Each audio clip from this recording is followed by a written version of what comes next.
Seconda giornata oggi per ricordare i 500 anni dalla morte del grande Leonardo da Vinci. Ieri al Teatro Pirandello l'inaugurazione di una mostra, oggi alla Chiesa di San Giorgio, nel pomeriggio presso il Parco Pirandello.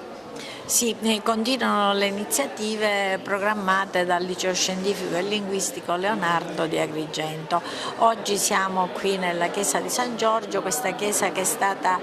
tra virgolette adottata dagli alunni, dagli studenti della nostra scuola, e oggi è il centro di un'iniziativa abbastanza interessante,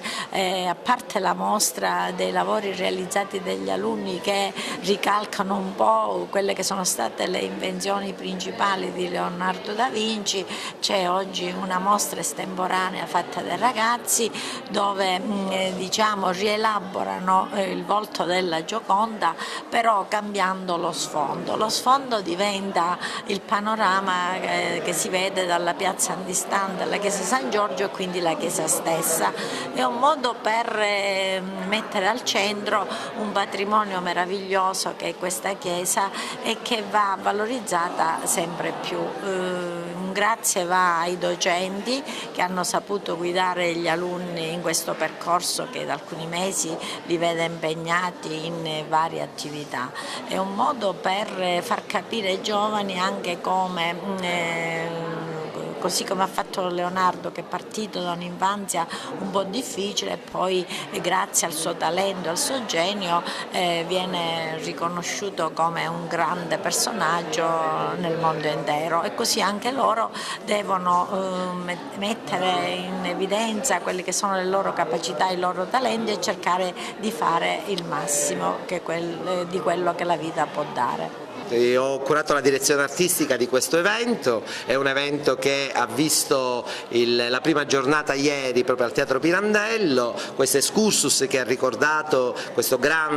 genio del passato del nostro Cinquecento e che continua questo omaggio, questo ricordo oggi con un'estemporanea di pittura e con una mostra allestita in quest'altra bellissima location che è la Chiesa di San Giorgio, che continuerà anche domani e che vede questi meravigliosi lavori fatti dai ragazzi del Leonardo che hanno riproposto alcune delle macchine, hanno fatto delle tavole sulla prospettiva, insomma hanno un po' ricordato quello che è il genio di Leonardo a 360 gradi.